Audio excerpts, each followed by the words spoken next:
With winds tomorrow and then only up to 80 on Sunday. Right now it's 72 downtown. Have a great movie show, Andy. Thanks, Amanda. Have a great weekend. You too. KSL FM Midvale. KSL Salt Lake City. From the KSL Common Spirit Health Studios, this is KSL News Radio. Utah's news, traffic, and weather station. 9 o'clock at KSL News Radio. I'm Amanda Dixon. Our top national story this hour from ABC News. There is no breakthrough between the U.S. and Iran in negotiations that could potentially end the war. ABC's Tom Sufi Burridge is in Israel. They say it was being used by Iran to move sanctioned oil around the globe. Now, we have seen similar incidents in that part of the world over the last few weeks. The U.S. has not only been enforcing its own U.S. military blockade on Iranian ports in the Arabian Sea, but also intercepting a number of these oil tankers, which it says is part of Iran's so-called shadow fleet to move around its oil contrary to U.S. sanctions. So it's about upping the pressure on Iran. But of course, Iran still has control of the Strait of Hormuz. And there have been military flare-ups between the two sides recently, even though the White House insists the ceasefire is holding. Other stories we're following, there's a potential new breakthrough with a blood test that could detect lung cancers before they develop. The screening is in its early stages, but researchers say it also could detect other lung conditions like COPD. More from ABC News Chief Medical Correspondent Dr. Tara Narula. What if we could pick up on inflammation before a cancer ever develops? That's what researchers here wanted to look at. And so they essentially used a UK biobank of blood and machine learning, and they identified 14 proteins in the blood that they called a signal or signature that predicted those at risk of lung cancer over 5 years before development of the disease. Your money at this moment. The Dow is down 104 points at this hour. That's 0.2%. We're at 51,457. Coming up, things will get hot this weekend. KSL weather is next. KSL News Time, 9:02. A reminder about the simplest way to get updated for your day. Hit your KSL preset when you jump in the car, and we'll take care of the rest. Hear key news updates and traffic reports. Andy and Amanda from 5 to 9 in your car. KSL News Radio at 102.7 FM. Hey Utah, have you heard? Nuclear energy might be coming to our state. Now, before your brain jumps straight into sci-fi movies, let's talk about what nuclear actually does. Nuclear technology helps power our nation's submarines, supports life-saving cancer treatments, and produces reliable electricity for millions of homes. That said, nuclear power also comes with some common misconceptions. Don't worry, we get it. Here's a fun fact. You're exposed to more radiation eating bananas than you are living near a nuclear power plant. And get this, a lifetime supply of nuclear energy fits into a single soda can. Despite what some people believe, nuclear energy is safe, clean, and incredibly efficient. But don't just take my word for it. Energy decisions matter, and Utahns deserve the facts. Learn more about nuclear and what it can mean for you. Visit energy.utah.gov/nuclear. There's no doubt about it. This is the time of year when we all start focusing on that perfectly grilled steak. Now, some of us are pretty good. Some of us are just okay at doing that ourselves in the backyard. If you're really looking for that perfection in steaks, it's Ruth's Chris Steakhouse. And now, a lot of graduation parties are going on, special events, birthdays, you name it. It's time for you to make that reservation at Ruth's Chris Steakhouse. Now, obviously, we talk about steaks and how wonderful they are there, but they have so much more. The seafood, the poultry dishes, the side dishes, the desserts, and it's served to perfection. We have 2 locations. There's Ruth's Chris Steakhouse in Hotel Park City, and also Ruth's Chris Steakhouse in the heart of downtown Salt Lake City at 275 Southwest Temple.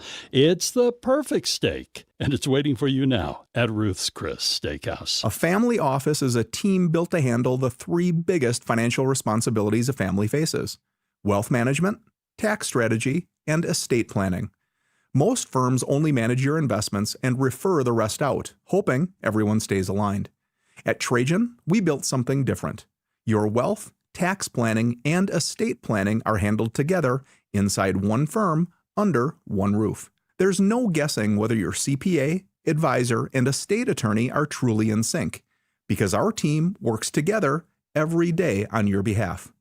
When your financial life becomes more complex, Your advice should become more coordinated, not more fragmented.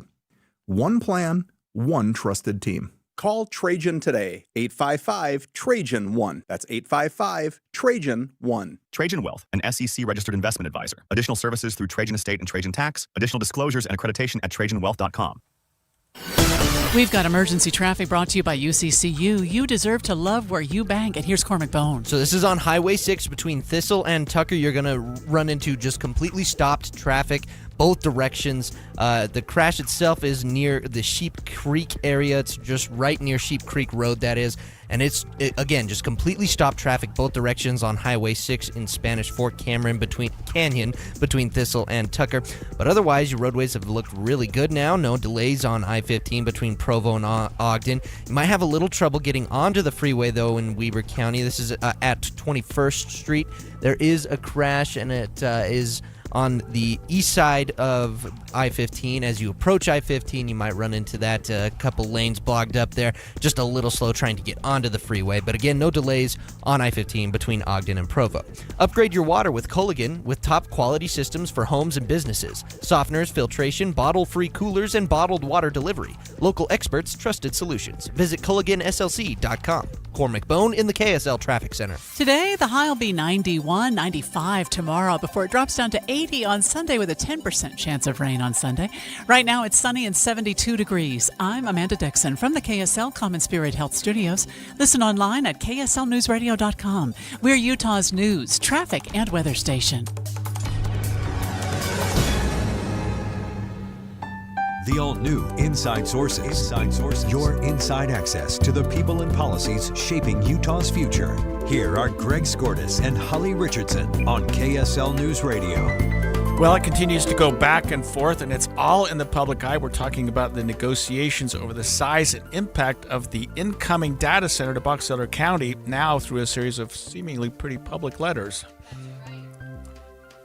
That's right. This has been in the top of the news day after day.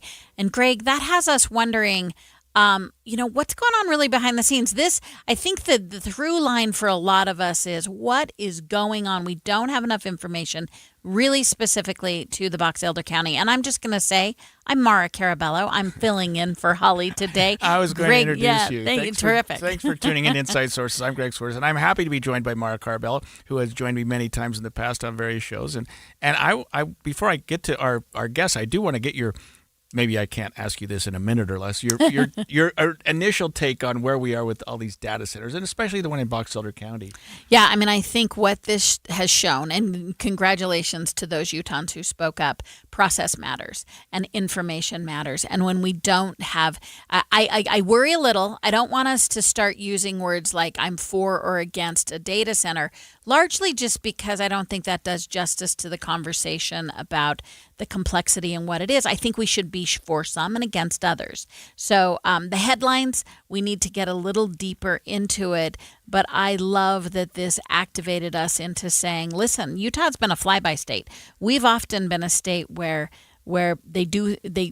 corporations do things here and then they export it. And I think that is a lot of the nature of the conversation. Well, let's bring in our guest. We have Speaker Mike Schultz from the Utah House of Representatives joining us. Speaker, thanks for joining us this morning. Hey, good morning, Mara and Greg. It's great to be with you and your listeners this morning. Happy to be here. Thanks, Speaker. We led into this talking about access to information, and so we really appreciate that you're here. And where we want to go with this conversation is maybe you giving us a little behind-the-scenes look at what's going on. But I want to start with something that's specific to you. As this Box Elder County Data Center conversation has rolled out, you've gotten a little bit of guff about owning some property that I want to say is a couple miles away from this. Correct me if I'm wrong, but it's about 650 acres. Would you mind telling us a little bit more about your property and what it has to do with this data center? Oh, well, thank you for that question. And I really look forward or happy to answer that question. So first off, I just want to say that I do think it's fair for people to scrutinize me and the fact that I do own property out in that area. And it's much larger than 640 acres. It's a fairly large working ranch, cattle ranch. I have about 1,500 head of mother cows. and about 1,400 babies out there right now. And so it's a large part of my ranch, but I want to say that it is separated by a large mountain range, and also it's about a 15-mile drive, and it takes about 25 minutes. And so I think that I think it's fair to scrutinize me and that property. I just hope people are fair and balanced in the way they look at it. And this property was purchased in most cases many years before the data center even became a thing. But I did purchase about 640 acres about a year and a half ago, which was about a year before the discussions even started to happen around this data center. So I appreciate the additional scrutiny. I think that's fair to ask questions, and I'm happy to answer those. Yeah, and we appreciate your honesty in giving us a fair answer to that, Speaker. Can you tell us just where you think, maybe where the legislature thinks this data center currently sits in terms of its progress? Yeah, so I want to just say, the legislature doesn't have any authority or decision making over individual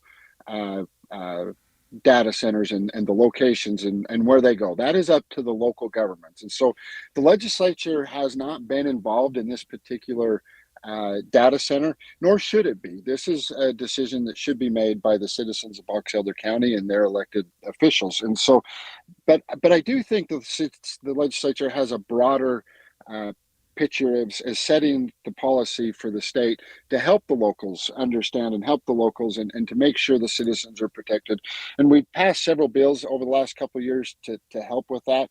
If you would like, I'll hit on them real quick. It's SB 132 is the first bill we passed in 2025, as we had all these data centers coming to Utah to look to say, hey, is Utah a place and then they started looking at all the power that it was going to suck up. And so, one of the things that Utah's done really well is we've gotten ahead of the energy across the country. So many states are facing energy shortages. Utah got ahead of that. We made sure we protected our energy, but as part of that, we want to make sure that we protect our rates for our citizens. And if you have these large data centers coming on, sucking up all the energy, it drives the cost up. So we passed a bill, SB 132, that said if a data center comes online, they have to provide their own power, or they have to work with Rocky Mountain Power to get additional energy to power that. So it was not competing with the residents.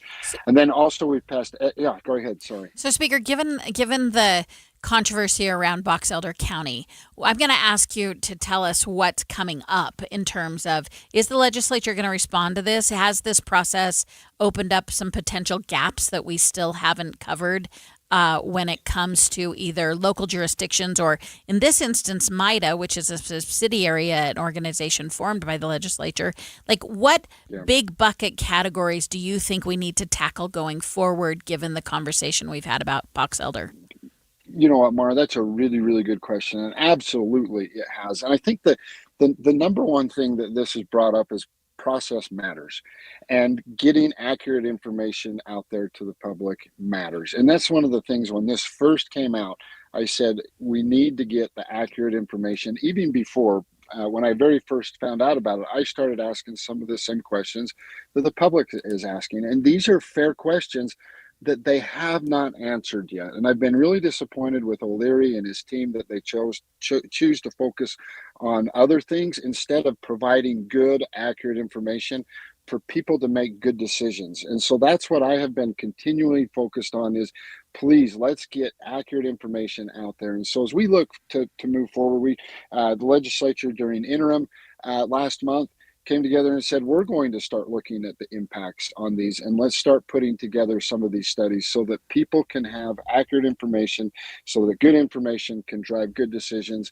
And we can look to see, okay, where are the areas of the state that it makes sense to have some data centers in? Where's the areas of the state that it doesn't make to have data centers in? And those are the discussions that I think need to be had moving forward. Oh, great.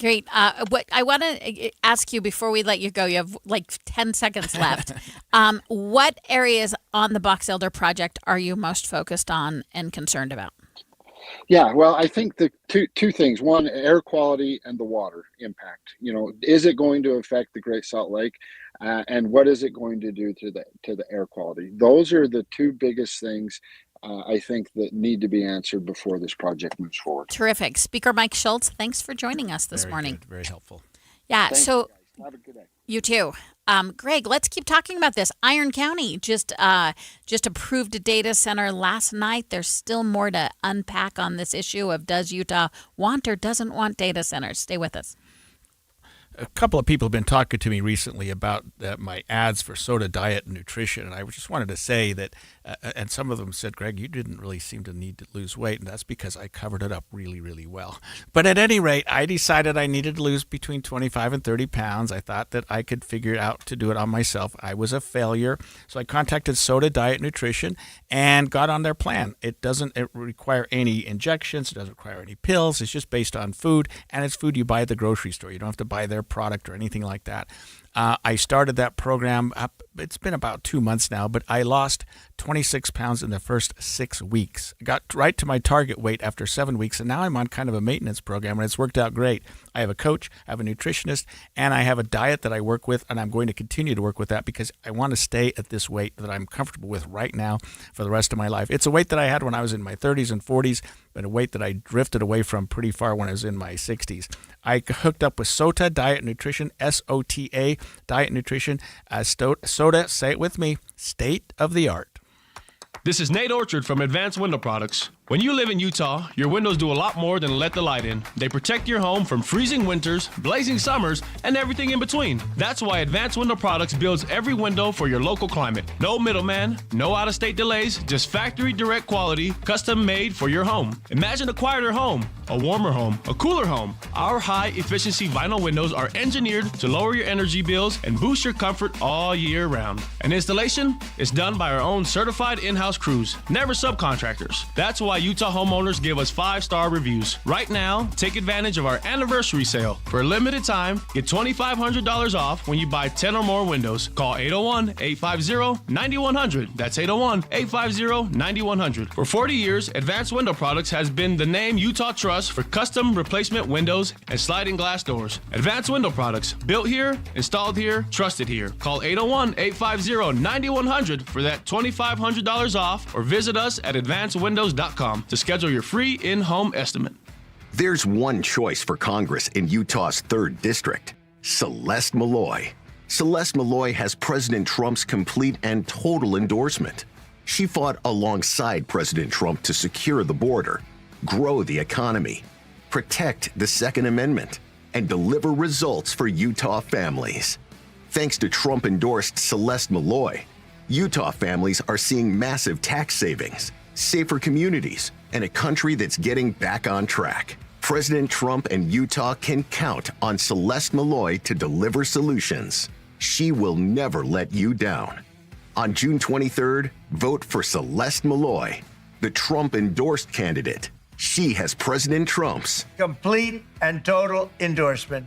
Paid for by Winning for Women Action Fund and not authorized by any candidate or candidates committee. www.wfwactionfund.com. Winning for Women Action Fund is responsible for the content of this advertising. We all hear the radio ads about the IRS. They tell you to be afraid, to be scared, and they try to frighten you into calling. I'm not here to do that. Tax Relief Advocates is different. TRA is here to tell you that if you owe money to the IRS, whether it's $5,000, $50,000, or $500,000, we have a solution. It doesn't matter if you're sitting in your car, at work, or with your kids. No matter where you are, call now. 800-575-8157. Don't lose hope. TRA can eliminate or reduce what you owe to the IRS. Generous programs are now available that can give you a fresh start. Our passion is taxes and helping individuals fix their IRS problems. We have over 1,000 5-star reviews on Google and an A+ with the Better Business Bureau. You don't need to be afraid of the IRS any longer. End your tax nightmare today by visiting us online at TRA.com or call 800-575-8157. That's 800-575-8157. Tax Relief Advocates. Real solutions for real people. My name is Dale Pazinski. I volunteer with United Way to help the homeless in my community learn computer skills and build a basic resume. I don't just wear the shirt, I live it. Give, advocate, volunteer. Live United. Go to liveunited.org. Brought to you by United Way and the Ad Council. Inside Sources. Inside Sources. Data centers are topping the news once again. I'm Mara Carabello. I am lucky to join Greg Skordas, filling in on a Friday, a hot Friday. And let's all this talk. We've been focused on Box Elder County, as we should be. It was epic. It was big. It involved people from Hollywood. But we have more going on. We have actually several that are already in production. But a really key one came on last night. Iron County commissioners, so think Cedar City, Iron County Commission approved a data center for their county. You say data, I said data. That's right. That's right. I probably switched during the middle. Yeah, me too. I do too. Well, in this case, the county, we're talking Iron County, went through 4 months of back and forth discussions with the public. They had multiple studies on the impacts of the facility. It seems like they were trying to be as open and as broad based as they could be with their people. Yeah, that seems to be the difference, right? Speaker Schultz brought this up in the last segment, but I think we overuse terms like process, but boy, does process matter. When you read the articles discussing the Iron County experience, now sure, there's always going to be folks who heard about it too late, wanted more input, but it looks like, and the other thing that stands out for me is knowing who the developer is, knowing who is putting together this deal makes a huge difference, because it sounds like these developers for the Iron County one, they came in early, they had individual meetings with different stakeholders to see what the concerns are.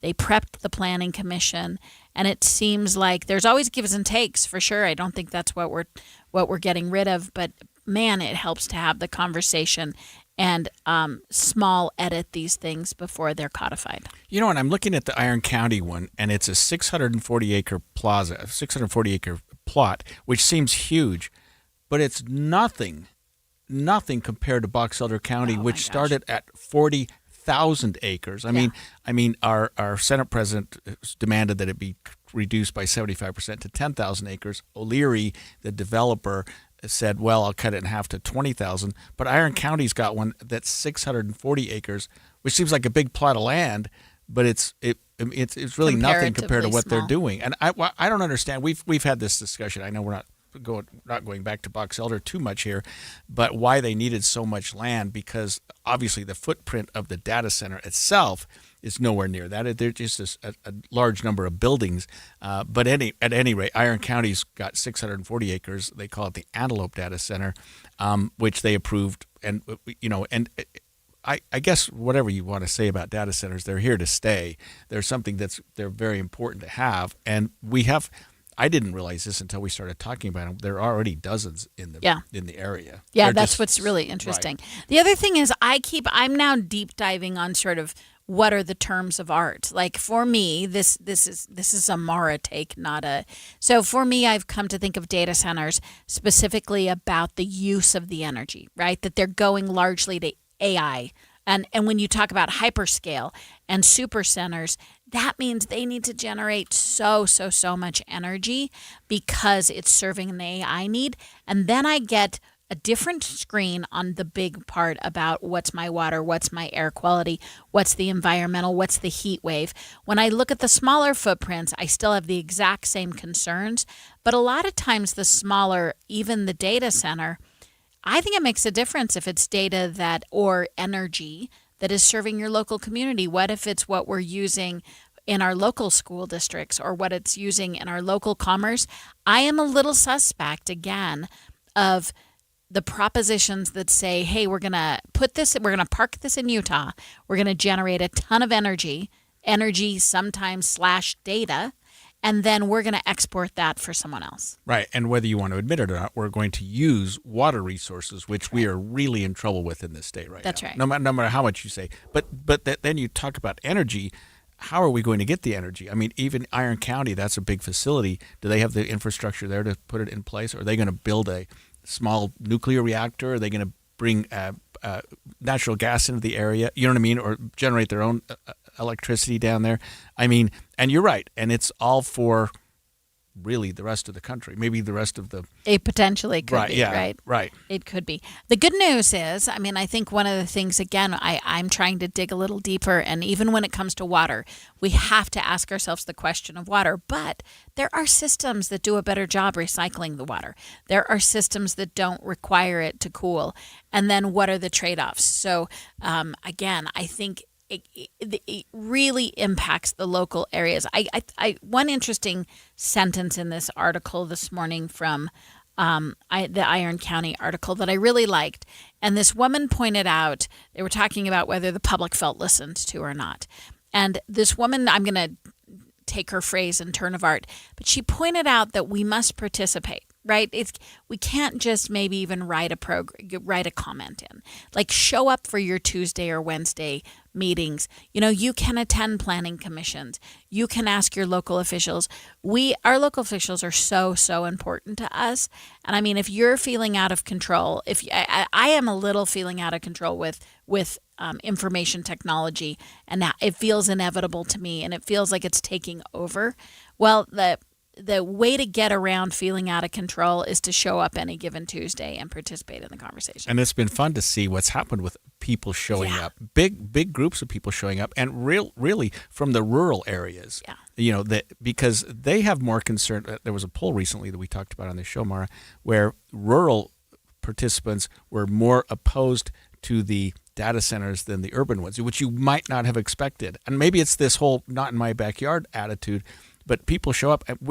They had the county commission of Box Elder County meeting. They decided not to have it in the county chambers. They had it at the fairgrounds and filled it up. Yeah. You know what I mean? And of course, they were all people from China and paid protesters. So I heard. According to one of the people. Of course, none of that proved to be true. But even this Iron County, when you look at the pictures here, a lot of people showed up to voice their concern and approval or disapproval. But at least the public's getting involved in that. Well, and it gets tempered. It gets tempered by local public values. And again, I'm gonna stick with. This isn't a take on any of them particular, but where we're not giving enough scrutiny, in my opinion, is still who the developer is. Where I think we're giving the rightly so. We're scrutinizing our elected officials. That makes sense to me. We're scrutinizing the agencies who are going to accept and pass these. That makes total sense to me.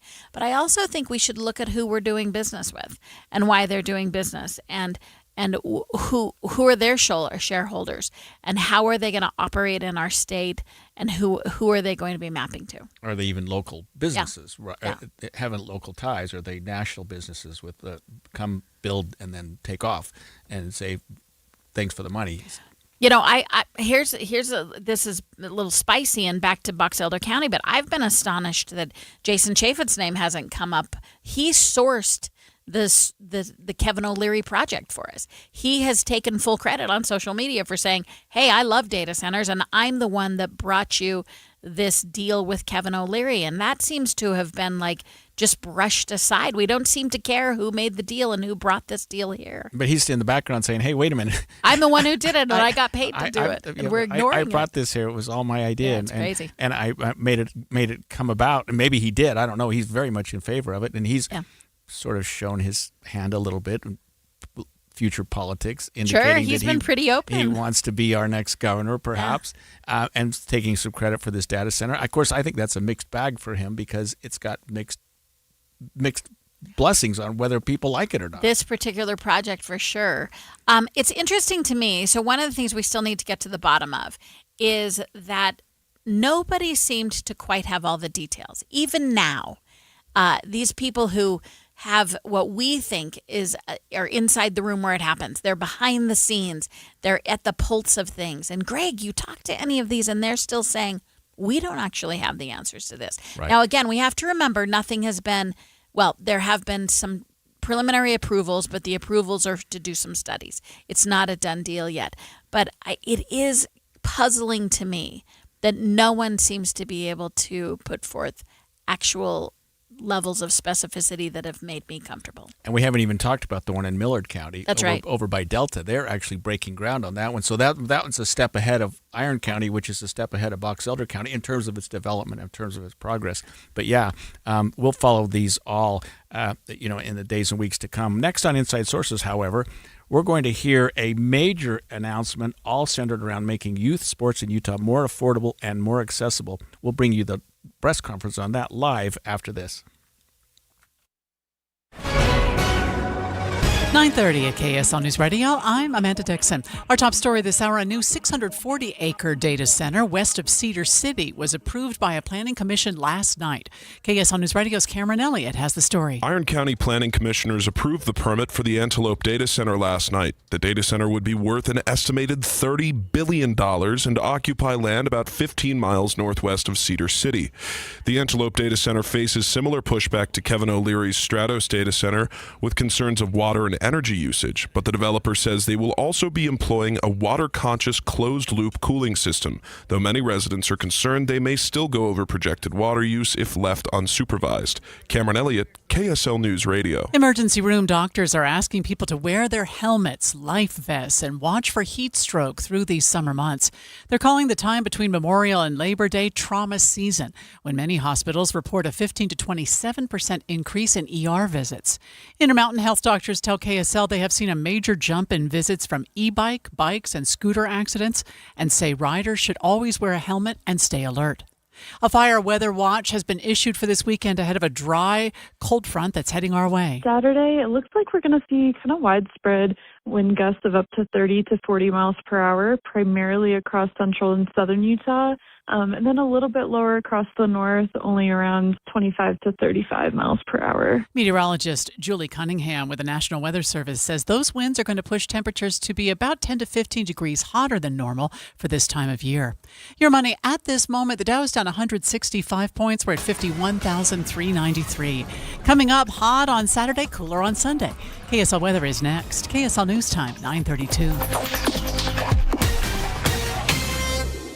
The sources where we get our news matters. When you listen to Utah's Morning News, we want you to feel the stories are important to you and trustworthy. This is Amanda Dixon. And I'm Andy Farnsworth. Join us weekday mornings on KSL News Radio. Hi, this is Doug Wright. Dee and I had the chance at Hale Center Theater to see the opening night of not only My Fair Lady, but Harmony. Two great presentations right now on two amazing stages. I want to talk about My Fair Lady first. I've had the chance to enjoy My Fair Lady, the West End in London and New York on Broadway, and of course the iconic movie. But I have to tell you, I don't think I have ever enjoyed My Fair Lady more than watching it on the stage at Hale Center Theater. Spectacular staging, gifted performances, great music, the voices, incredible, and the costuming. You're going to love My Fair Lady. It's on now at Hale Center Theater. Then there's Harmony, the story of a six-man German choral comedy group who gained great fame in the late 20s and early 30s,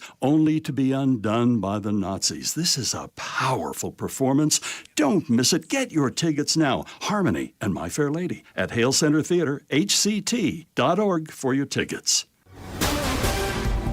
Hey, we're going to go a major announcement from the Larry H. and Gail Miller Family Foundation to help make youth sports more accessible and more affordable here in Utah. We're going to take you live to the ballpark at American First Stadium where our own Matt Gephardt is emceeing. The reason I was asked to be here today is partially because I'm a reporter for a living, but also partially because there are 13 11-year-old boys, 11 and 12-year-old boys, and 8 11 and 12-year-old girls who call me Coach Matt.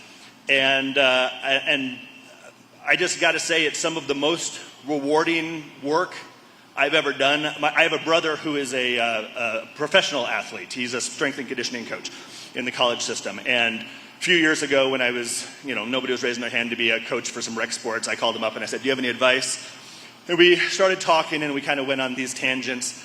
And I said, I don't know how you find time for this. Like, how do you find time to do this? And he laughed at me and said, you'll see. Talk to me in a couple of weeks. You're going to see it's all the other stuff that you don't have time for. So my boss is in the audience today, sorry. It's all the other stuff that you just really don't have time for. You will hear stories today from people who are here as part of this announcement that will talk about some of the statistics of all of this. They'll talk about why youth sports is important. I got to say, some of what is most meaningful to me is some of the vignettes, some of the stuff that's really hard to categorize, some of the stuff that's really hard to quantify. For example, 6 about a half of the team that I coach in baseball sitting in the back corner. If they start getting rowdy, then there's somebody else's responsibility. But they are currently sitting in, and you hear about connections. You hear about the little things that sports do, and many of you have your own personal stories, I know. But right now, 6 of the kids that mean a lot to me are sitting in the same room as the governor, as sports heroes like Keisha, Hunter. I saw Nick Raimondo running around somewhere. So this is just cool. And these are the things that are tough to quantify, and what's being announced here today is going to make moments like this, opportunities like this, connections like this, more possible. So thank you all for being here. Today marks the public launch of an exciting initiative. This morning you will hear from speakers who will share why youth sports matter to them, how this campaign will work, and why this effort is important for young people, families, and communities across our state. Today you will hear from Michelle Smith, the president of Miller Sports and Entertainment, Steve Miller, the chairman of the Larry H. Miller Company and trustee of the Larry H. and Gail Miller Family Foundation, Luke Ragland, chief impact officer for the Daniels Fund, Keisha Love, world champion bobsled pilot and Olympian and all-around cool person, and Governor and First Lady Cox. Please join me in welcoming Michelle Smith.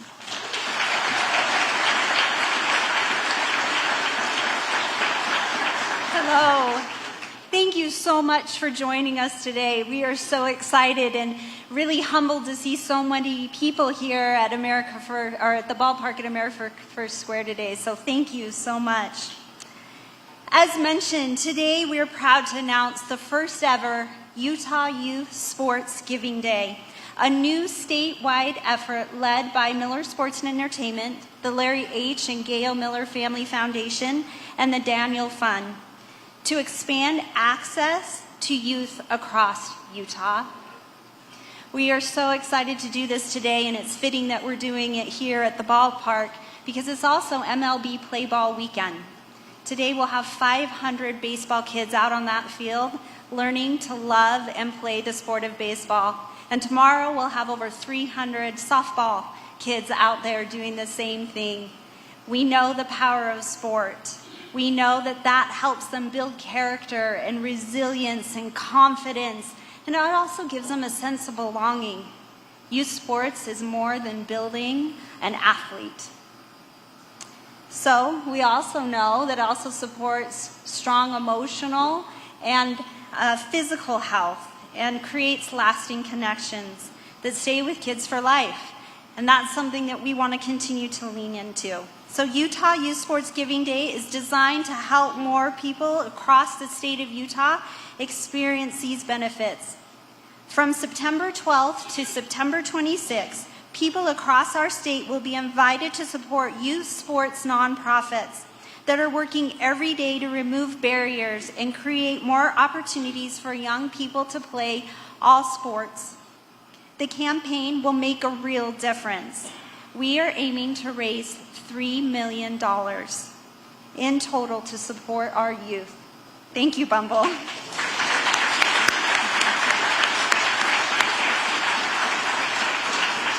We're so grateful to already have partners that have committed at least $1.5 million in matching funds to help amplify our efforts. And so thank you to America First Credit Union, to SME Industries, Mountain Land Supply, you can give applause, KSL, thank you, KSL, Deseret News, and YESCO for their partnerships.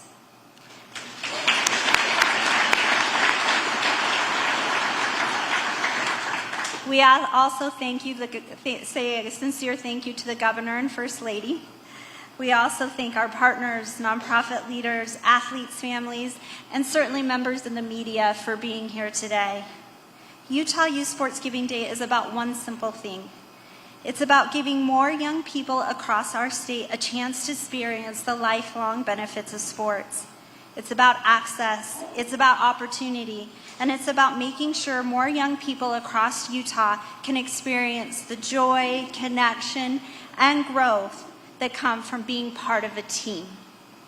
Over the coming months, we will continue to invite nonprofits to register to participate.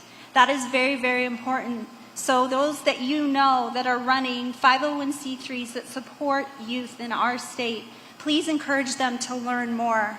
We will share more details publicly and continue to build towards the campaign to launch again on September 12th. Thank you for believing in the power of sports.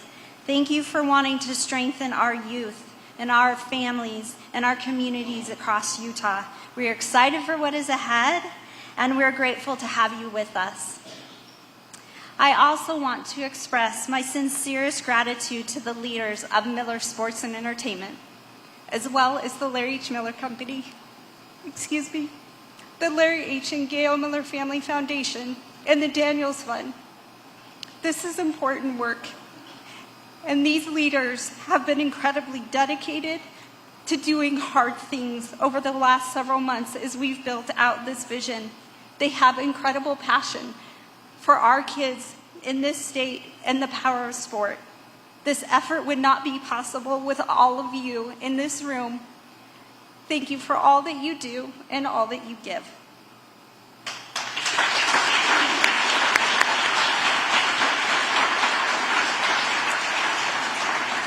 To share why this effort is so personal and important to the Miller family and why partnership matters, it's my very pleasure to welcome Steve Miller, Chairman of the Larry H. Miller Company and Trustee of the Larry H. and Gail Miller Family Foundation. Steve.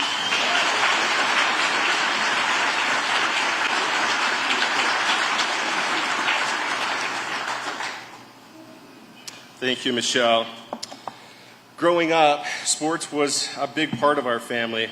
My dad was a world-class fast-pitch softball pitcher and was inducted into the International Fast-Pitch Softball Hall of Fame. And my mother was quite a softball player in her own right. But for our family, sports has always been about much more than the final score.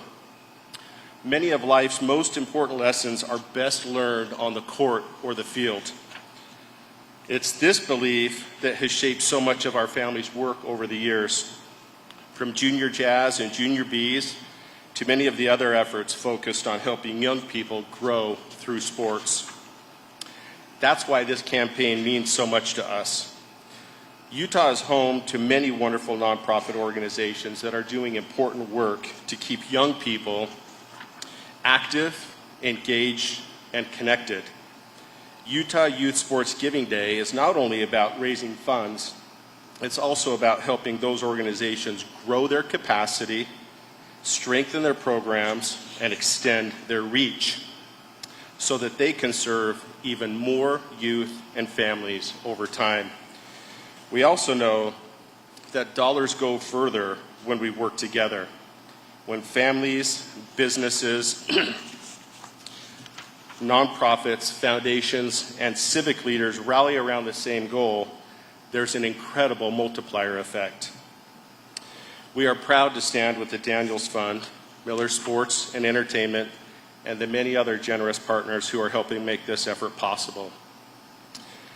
Thank you to those who are joining us in this effort. Michelle called out a few. I'd like to double down on that. America First Credit Union, SME Industries, Mountain Land Supply, the George S. and Dolores Dory Eccles Foundation, the Huntsman Family Foundation, Ken Garf for Good, Maverick, the Forever Young Foundation, the Boyer Company, the Clark and Christine Ivory Foundation, and the many others who are contributing to this initiative. When young people have the chance to play sports, they build confidence and character, and they create lasting connections. And that investment strengthens kids, families, and neighborhoods throughout and across Utah. This campaign is built on a model that has already shown tremendous success in Colorado. And to speak to that impact and to the Daniel Funds Partnership, please welcome Luke Ragland.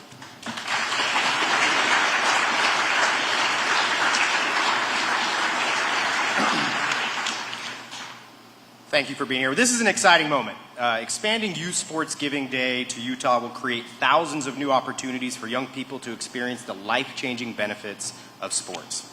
So on behalf of the Daniels Fund, I want to say thank you to the Larry H. and Gail Miller Family Foundation, Miller Sports and Entertainment, for their partnership, but more importantly, their leadership in making this happen. And to Governor and Mrs. Cox, thank you so much for being here today.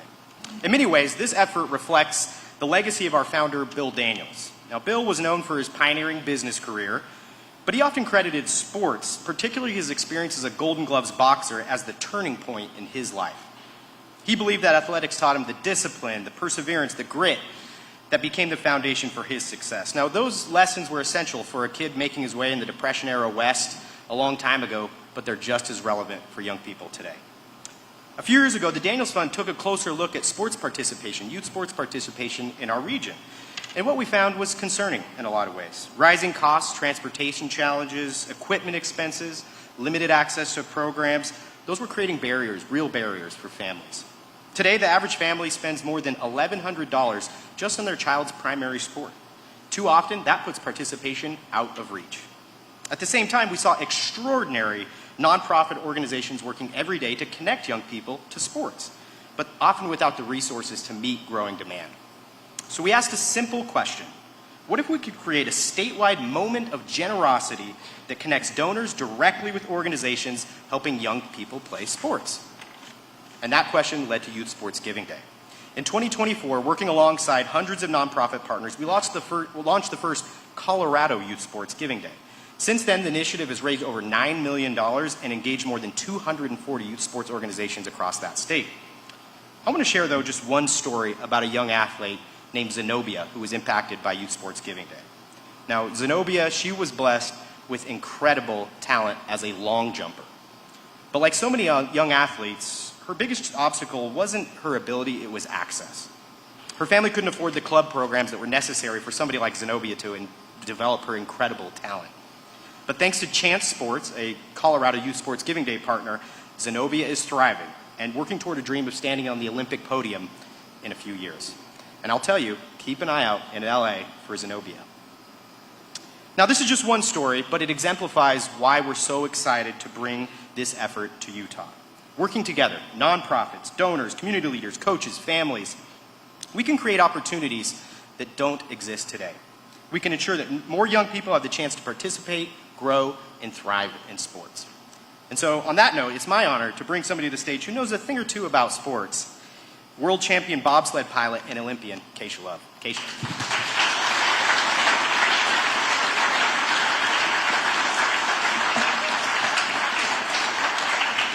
Wow, thank you. This is really such an honor to be here with you guys and to be able to share a little bit about sports and how they've impacted my life. So I am a two-time Olympian, a world champion, and a proud high school track and field coach.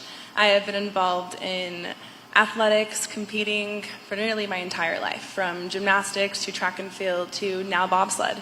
And I can say without a doubt how sports has impacted my life, and it's given me lessons that have gone far beyond the competition floor. Every single one of those sports gave me that. I've also seen firsthand, as an athlete and as a coach, of how much impact sports can have, how life-changing it can be. I've seen it build confidence, I've seen it open up opportunities, and I've seen it be the life-changing decisions for a lot of up-and-coming athletes. And for me, I've personally loved how athletics has taught me how to be disciplined, how to be resilient, and how to be a part of something bigger than just myself. I also love that my sports have taught me how to continue to stand up after I've fallen, and how to continue to love something and chase something with a passion, even when the road gets hard. And most importantly, I love that my sports have taught me and brought me so many things that I never would have expected. Didn't just teach me how to be a good athlete. They taught me how to also be a good person. And they've introduced me to some of the greatest mentors and some of my favorite people in the world. One of them being my fiance, Hunter Powell. I'm so grateful that sports brought our lives together, because you are by far the best thing that's ever happened to me.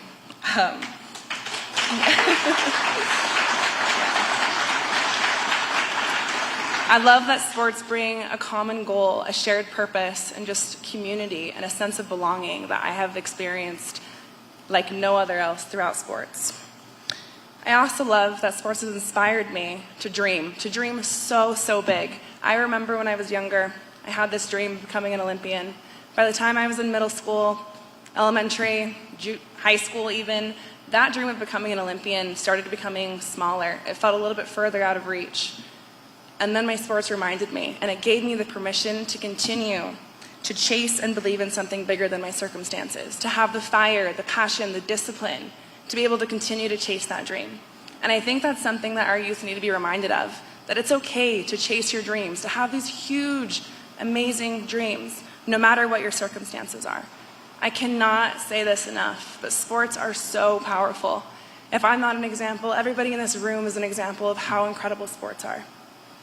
And it breaks my heart to know that there are some families out there that feel that sports come with a financial barrier that can feel more like a nightmare versus a dream.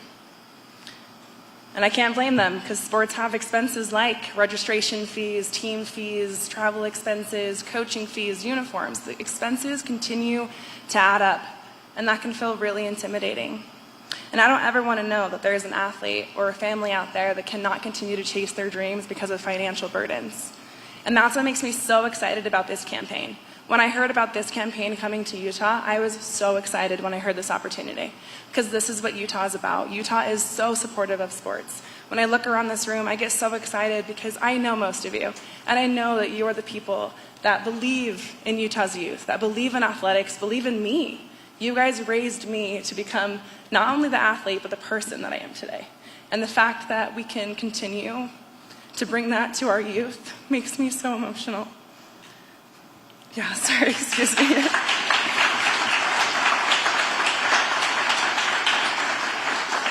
And that's why Utah's Youth Sports Giving Day matters. This campaign is literally a huge deal.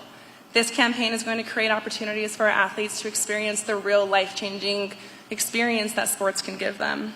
It's about investing into our next generation, our members of our community, our leaders, because they are our future, and I truly believe that they need sports. They really do, and I really believe that this investment is worth every single penny. Because I know without a doubt that my life would look incredibly different if I didn't have sports, if I didn't have gymnastics or bobsled or track and field. They didn't just help me achieve my lifelong dream of becoming not only an Olympian, but a 2-time Olympian and a world champion in the sport that I just started 6 years ago. When I look back, these sports didn't just help me become the athlete that I am, they helped me become the person that I am today. And the greatest gift that sports gave me wasn't medals, wasn't accomplishments, it was the person that I became along the way. And also the people that I met along the way, like my fiance Hunter. Could not have done this without him. So my biggest hope is that the next generation has the same opportunity to feel exactly how I feel, because this feeling is indescribable. And they deserve to feel that. Every young person deserves a chance to discover what sports can do for them. Because you never know that this opportunity could lead to our future Olympian, it could lead to our future leader, or better yet, it could just simply bring a young person who finally believes in themselves. And not only themselves, but the people around them. And I think that's so powerful. So I want to thank all of you today for believing in this effort. Because at the end of the day, it's truly much more than just sports. It's about our youth, it's about our families, and they deserve to be able to chase the success, the opportunity to thrive across our state. And now it's my honor to welcome Governor Spencer Cox and First Lady Abby Cox.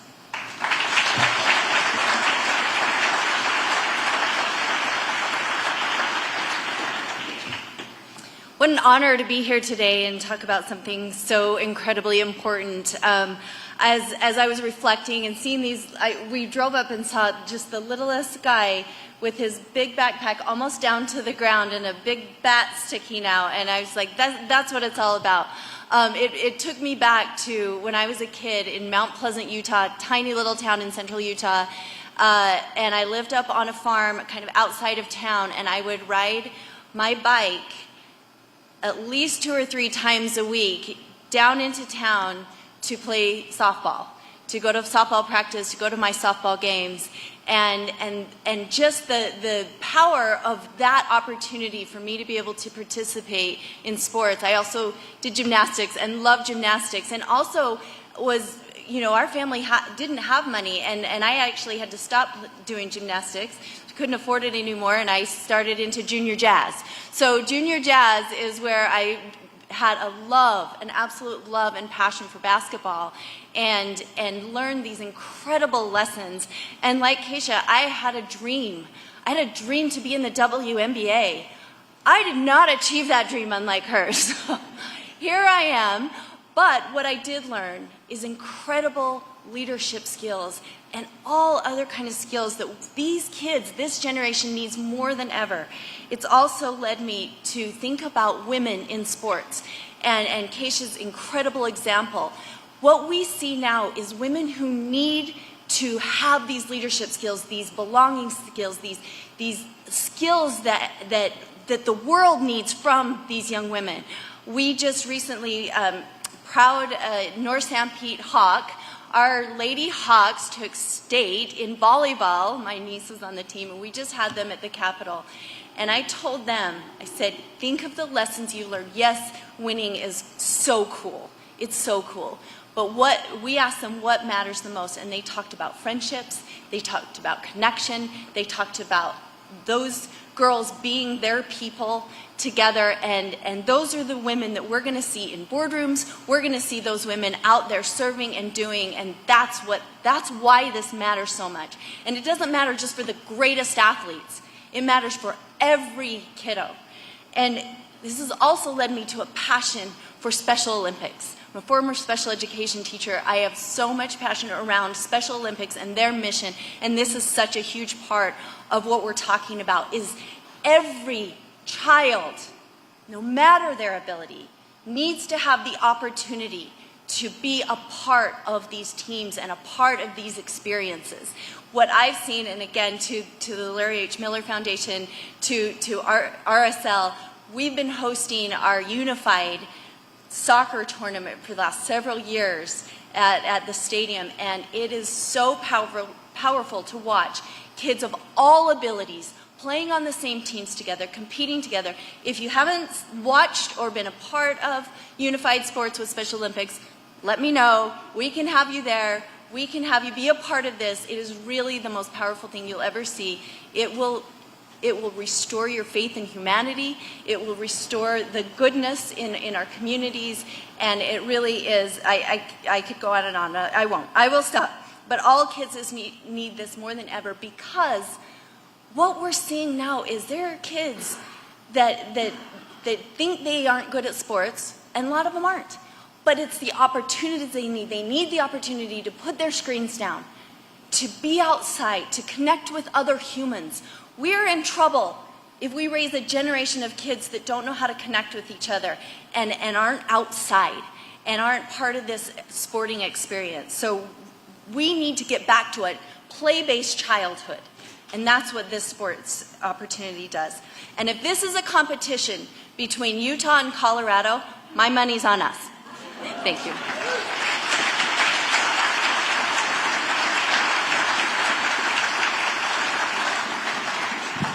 Ladies and gentlemen, it's an honor to be here with you today on this very, very momentous occasion. I want to thank our hosts today who've been so generous. And Michelle, thank you for your leadership. You're always there at the most important times, and we're grateful for you. Steve, to you and your family, again, nothing good in this state happens without the Miller family, and we love and appreciate you so much. Luke, thank you. I've been working with the Daniels Fund on issues for a long time. This is my favorite of all the issues that the Daniels Fund works on, and we're so grateful that you decided that Utah would be the next place that you want to go for this youth sports giving day. Keisha, you represent the very best of us, not just us as Utahns for sure, but as Americans, and we're so proud of you. Thank you for helping us to be proud to be Americans. The way you represent us is everything that is good and wholesome about our country. We're lucky to have you. Of course, to my amazing wife, who is the better athlete in the family most times. I feel so blessed to have her and grateful for the work that she's doing with Special Olympics. Now, just a couple thoughts. I know all the most important things have already been said. When it comes to giving, though, we do lead the nation every time. And this type of collaboration matters to help us really get focused on what does matter. There's a lot of giving going on, and we love that. Keep giving to all the good things that are out there. But you've heard a little bit about why this particularly is so important. Abby mentioned it. We've sadly addicted our kids to screens, and also sadly most of the adults. We have to change that. But we now have kids. The average kid is spending 6+ hours a day on a screen. This is not healthy. All of the signs for mental health, for focus, for ability to succeed in school, for connection, community, all those things that matter, those important steps, we're falling behind because of the screens. And so we've gotten phones out of classrooms now, but what do we do next? Like, it's one thing to say, don't be on your screen, but what do we replace that with? And I would submit to you that there is nothing better to replace that with than sports. All of the metrics that are wrong on screens are right in sports. You've already heard about the good things that happen when we put kids on teams and give them these opportunities. Now, one of the laments I have, and I hate this, and I apologize to some of the room who are very involved in this, but I hate what we've done with youth sports. It's become professionalized.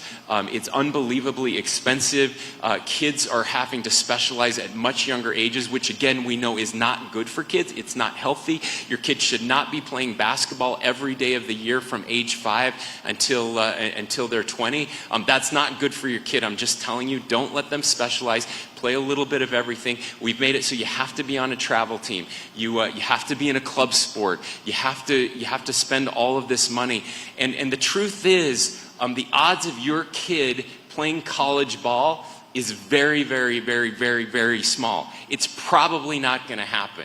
You're wasting a whole bunch of money to try to make them do something they're never going to do anyway, with a few very awesome exceptions, 2 of them sitting on the front row right now. And I will tell you, the best athletes, they're going to be found, and they're going to make it, and they're going to be okay. What I'm talking about, for every one of those professional athletes, there's 1,000 kids who are not going to do that, but still need this opportunity. And we've priced too many of them out of it. So this is to the mayors and city council members out there, anybody who has influence in your community.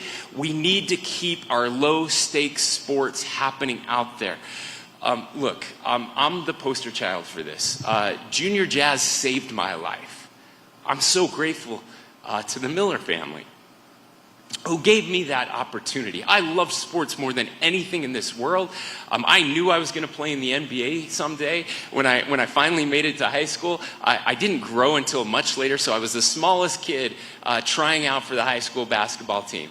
And I made up for my lack of height by also being the slowest kid on the high school basketball team. And it turns out that you can't put those two things together. You got to have one or the other. And I got cut that freshman year, and I was a kid dumb enough to go back because Michael Jordan got cut, and I went back my sophomore year because I knew that I was going to be the next Michael Jordan, and I got cut my sophomore year, and that was the lesson to me that I was not going to be a professional basketball player. But you know what? That was okay. I became a tennis player. I played tennis in high school. I coached football, basketball, baseball. I love coaching youth sports. Abby coached as well. And it was for kids like us who didn't make it to the big leagues, but it changed my life. I'm here today because of those opportunities that I got when I was a kid. And there is no reason in the year 2026 that any kid in this state shouldn't be able to have a sports experience. And that's why we need you. We're going to beat Colorado. I have no doubt about that. We are the most generous state in the nation. We always have been. I feel bad for them because it's not going to be close at all. We're just that competitive. But we desperately need all of you to get involved. Look, we're so lucky to live in this country. And we're lucky to live in this state. You look out this window, I mean, who gets this, right? And to be able to have a day like this, a beautiful day with kids coming out and playing because we have very generous people willing to give back. My plea to everyone watching, everyone listening within the sound of my voice is, please be a part of the Utah Youth Sports Giving Day. We're all going to come together. I think we can exceed $3 million. I really do, because I know who you are and I know who we are. Thank you for being here. Thank you for being part of this. Keep up the good work.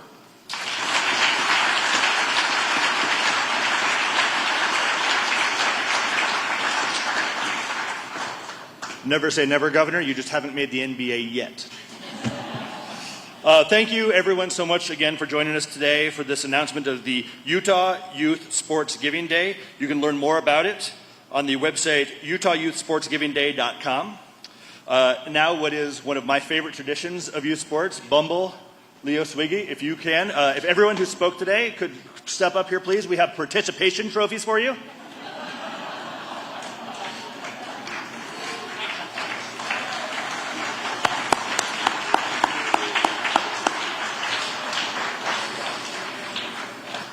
Members of the media, speakers, as well as athletes are available for interviews right outside of these glass doors. Thank you again so much for being here. And everyone who is currently holding a trophy, if you'd hang out for 1 second for a quick photo op, we'd appreciate it. Thank you again all. KSL FM Midvale, KSL Salt Lake City. Emergency traffic brought to you by UCCU. You deserve to love where you bank. Highway 6, both lanes in both directions are now open. Still seeing some heavy delays, especially if you're eastbound between Thistle and Tucker, but the lanes are open. Cars are getting through. It's just a little slow. And we do still see this crash in Ogden, westbound 21st Street, just before you get to I-15. It is completely blocked. You can get onto the freeway, but you just can't go under it if you go on 21st Street. And if you're on I-15, there are no delays between Ogden and Provo. Spring has blossomed in Box Elder County. History, recreation, and wildlife, and excellent dining and shopping await you. Learn more at visitboxeldercounty.com. Produced in cooperation with the Utah Office of Tourism. Cormac Bone in the KSL Traffic Center. Mornings are for recharging. And they're for starting your day right. We volunteer to join you in the car. Get news and weather at 102.7 FM during the most important part of your day. Andy and Amanda, each morning between 5 and 9 on KSL News Radio. Hey, so I have to give a shout out to Soda Diet Nutrition because they did something for me that I could not do for myself, and that was help me lose weight. I started gaining a little weight around my tummy and other parts, and I thought, you know what, this is not looking good. And I thought, what can I do to lose weight? Whatever I was trying was not working. And it was sad because I could always lose weight in my younger days, but as I got older, it became harder and harder. I thought I needed some help, so I hooked up with Soda Diet Nutrition. I didn't want to take pills or injections. I said, could you guys help me with something? They said, yeah, it's a nutrition plan, and I have a nutritionist. And she contacts me every week saying, Greg, what are you doing? How are you following this plan? And I followed it, and I lost almost 30 pounds in 7 weeks. It was great. It was a good plan for me, Soda Diet Nutrition, and it's something I want to continue with. I'm going to stay with Soda Diet Nutrition forever. They've got me on a maintenance plan now because I don't want to gain that weight back. I want to stay where I am right now. Soda is really, I mean this, say it with me, state of the art. Why'd I go to the doctor? Working on the farm, my heart kept skipping a beat. I didn't think much of it, but my daughters made me get checked out. Turns out I have atrial fibrillation, which increases the risk of stroke about 5 times. Symptoms like irregular heartbeat, heart racing, chest pain, shortness of breath, fatigue, or lightheadedness can come and go. But if it's AFib, the risk of stroke remains. If you have symptoms, contact a doctor. I'm so glad I did. Visit notimetowait.com. Sponsored by Bristol Myers Squibb and Pfizer. This is the story of the one. As a maintenance engineer at a beverage manufacturing plant, he starts his day knowing every line is ready to run because Grainger delivers the industrial-grade products he needs to keep mixers, conveyors, and packaging equipment moving. With Grainger's vast selection of bearings, belts, and motors, he keeps operations running smoothly, so nothing grinds to a halt. Call 1-800-GRAINGER, click Grainger.com, or just stop by. Grainger, for the ones who get it done.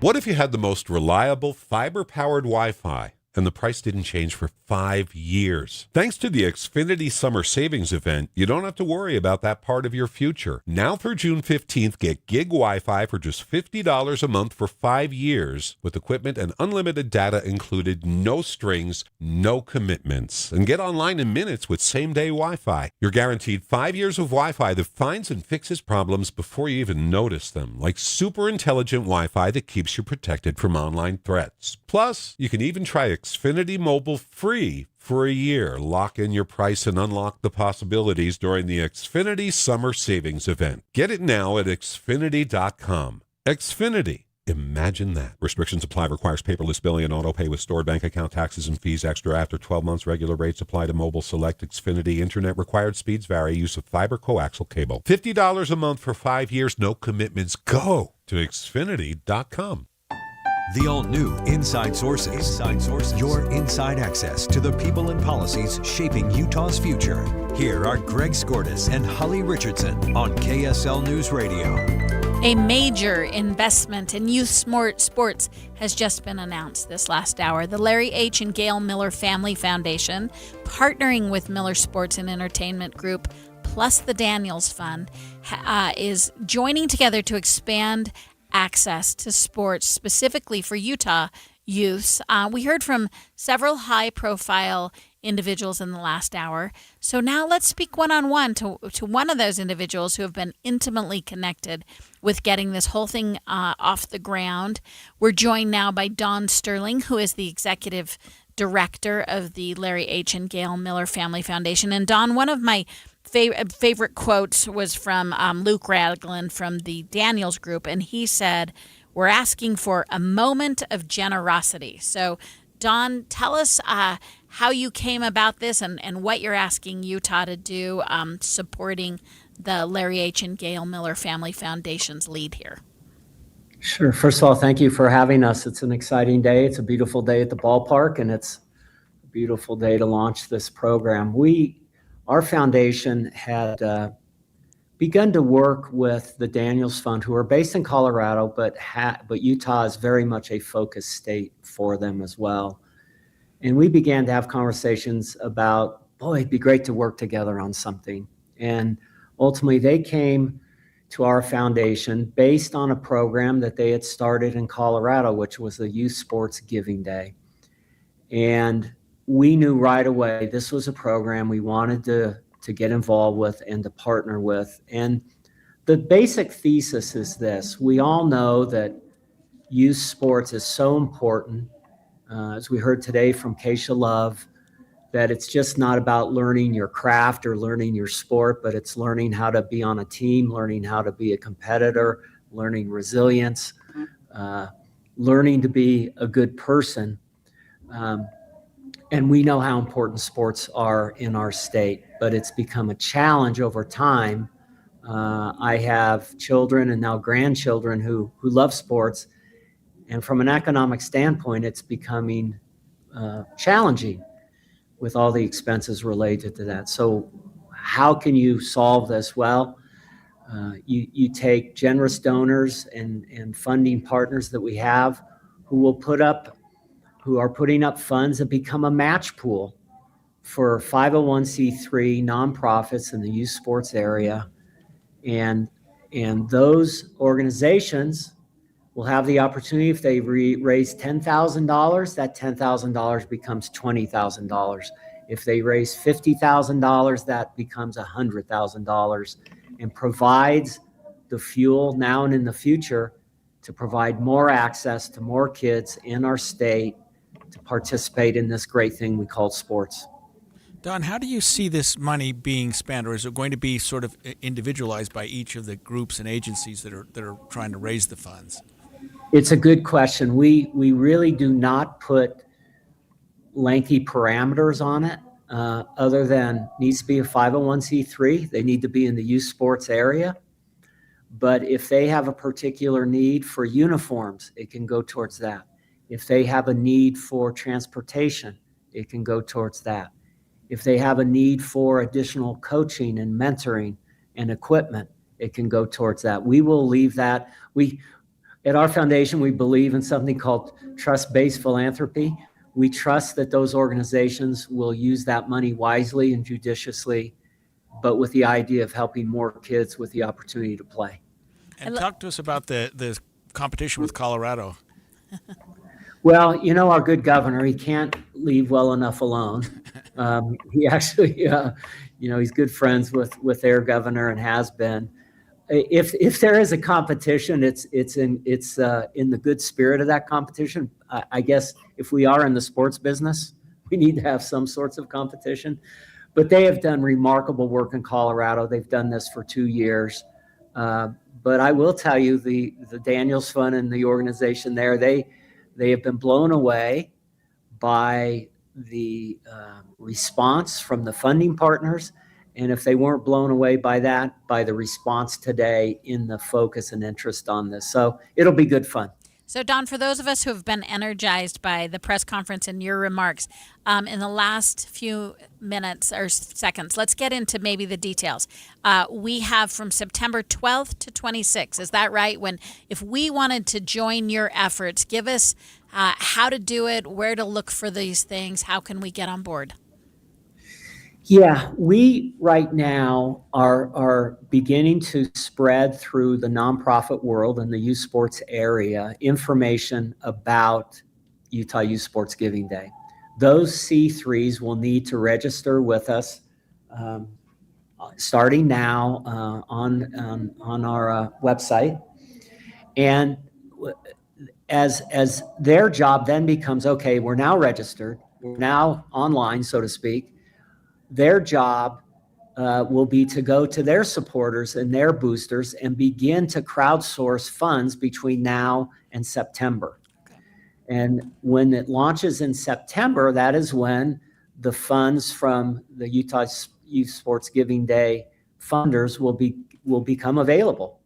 And so if between now and September, a youth sports organization, C3 and Scipio, starts to go after it, or in any city around the state, whether that's 10,000 or 5,000 or 100,000, they will curate those funds. There'll be information online as to how to register, how the process works.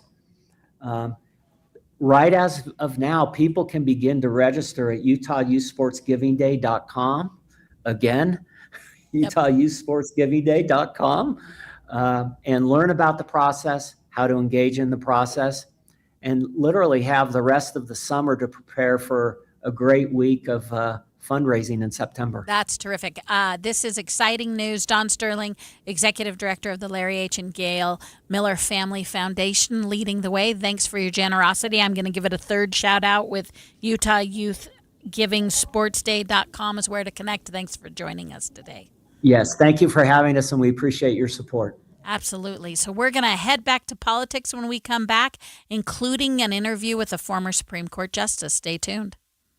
This is Nate Orchard from Advanced Window Products. When you live in Utah, your windows do a lot more than let the light in. They protect your home from freezing winters, blazing summers, and everything in between. That's why Advanced Window Products builds every window for your local climate. No middleman, no out-of-state delays, just factory direct quality, custom made for your home. Imagine a quieter home, a warmer home, a cooler home. Our high-efficiency vinyl windows are engineered to lower your energy bills and boost your comfort all year round. And installation is done by our own certified in-house crews, never subcontractors. That's why Utah homeowners give us 5-star reviews. Right now, take advantage of our anniversary sale. For a limited time, get $2,500 off when you buy 10 or more windows. Call 801-850-9100. That's 801-850-9100. For 40 years, Advanced Window Products has been the name Utah trusts for custom replacement windows and sliding glass doors. Advanced Window Products, built here, installed here, trusted here. Call 801-850-9100 for that $2,500 off, or visit us at advancedwindows.com to schedule your free in-home estimate.